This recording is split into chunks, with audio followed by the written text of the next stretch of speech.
पर्यटकोથી ધમધમતા દમણના દરિયા કિનારા પર ધૂમધકતા તાપની અસર વર્તાઈ રહી છે। રાજ્યમાં હાલ કાળઝાળ ગરમી પડી રહી છે, ત્યારે દમણમાં પણ તેની અસર દેખાઈ રહી છે। દમણનું તાપમાન ગુજરાતની સરખામણીએ ઓછું રહે છે। જો કે આ વર્ષે ગરમી ભારતભરમાં રેકોર્ડ તોડી રહી છે, ત્યારે દમણમાં પણ હીટવેવની અસર જોવા મળી રહી છે। બપોરના 12 વાગ્યાથી સાંજે 4 વાગ્યા સુધી દમણના બીચ પર પર્યટકોની ખૂબ ઓછી હાજરી જોવા મળે છે। બપોરના સમયે ખૂબ વધારે તાપમાન રહેવાથી દરિયાકાંઠે સ્વયંભૂ કર્ફ્યુ જેવો માહોલ જોવા મળી રહ્યો છે। લોકો તડકામાં દરિયામાં નાહવાનું ટાળી રહ્યા છે।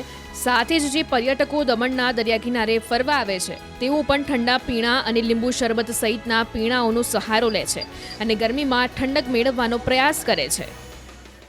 ગુજરાતના અનેક જિલ્લાઓમાં 37 થી 40 ડિગ્રીથી વધારે ગરમી કાળઝાળ ગરમી પડી રહી છે, પરંતુ રાજ્યના પડોશમાં આવેલા સંઘ પ્રદેશ દમણના દરિયા કિનારે અત્યારે આપ જોઈ શકો છો કેવો માહોલ છે। દમણના દરિયે અત્યારે પવન ફૂંકાઈ રહ્યો છે।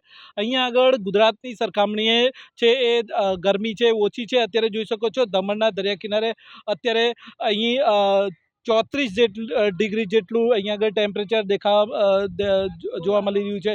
રાજ્યના ગુજરાતના અન્ય જિલ્લાઓમાં જે રીતે 37 ડિગ્રીથી 40થી 42 ડિગ્રી જે રીતે ટેમ્પરેચર હોય છે, એને રાહત અપાવતું અહીંયા આગળ દમણના દરિયા કિનારે આપ જોઈ શકો છો બપોરનો સમય છે, પરંતુ અહીંયા આગળ છે પર્યટકોની સંખ્યા જે સાંજના સમયે હોય છે એનાથી થોડી ઓછી દેખાઈ રહી છે। દૂર દૂર સુધી આ દમણનો દરિયો સાંજે છે પર્યટકોથી ઉભરાતો હોય છે, પરંતુ બપોરનો જે સમયગાળો છે 12 વાગ્યાથી લઈ અને 4 વાગ્યા સુધીનો આ સમયગાળા દરમિયાન અહીંયા આગળ પર્યટકોની સંખ્યા ઓછી હોય છે। દરિયા આવતા બહારથી આવતા પર્યટકો છે આવી ગરમીમાં રાહત મેળવવા માટે અહીંયા આગળ ઠંડા પીણાનો સહારો લેતા હોય છે। દરિયા કિનારે જે રીતે અહીંયા આગળ ઠંડા પીણાની જે લારીઓ છે ત્યાં આગળ છે પર્યટકો આવી અને ઠંડક મેળવવા પ્રયાસ કરતા હોય છે। કેટલાક પર્યટકો આપણી સાથે છે, એમની સાથે જ સીધી વાત કરીશું। આપનું કામ નામ? विकास शिंदे, विकास, कहाँ से आए हो? महाराष्ट्र, औरंगाबाद। वो कितना गर्मी वहाँ पे रहता है और यहाँ पे क्या डिफरेंस दिखता है? वहाँ पे गर्मी है मगर पसीना नहीं आता है। यहाँ पे गर्मी है और पसीना भी आता है बहुत ज़्यादा। पवन? अच्छी हवा है, समंदर है, मस्त लगता है। आपने किस तरह से एंजॉय किया और ये गर्मी में क्या राहत के लिए क्या किए? राहत के लिए ऐसा है कि यहाँ पे पवन काफ़ी अच्छी हवा है और ये आप देख ही सकते हो नींबू शरबत वगैरह। आप कहाँ से हो? औरंगाबाद, महाराष्ट्र। कितना टेम्परेचर कितना एवरेज रहता है उधर? वहाँ पे 38-40 एवरेज है। यहाँ पे क्या डिफरेंस लगता है? यहाँ थोड़ा कंफर्टेबल रहता है? यहाँ कंफर्टेबल है, सी है, ये ठंडी हवा है, इसलिए ये ज़्यादा कंफर्टेबल है। અહીંયા આગળ છે એક લારી ધારક છે, એમની સાથે વાત કરીશું। कितने लोग आते हैं यहाँ पे दिन में? वो तो रविवार शनिवार को ज़्यादा आते हैं, ऐसा है। वो दिन में ये दोपहर के जब धूप रहता है तब थोड़ा, नहीं आते हैं, कम आते हैं, नहीं आते हैं ना। और शाम को?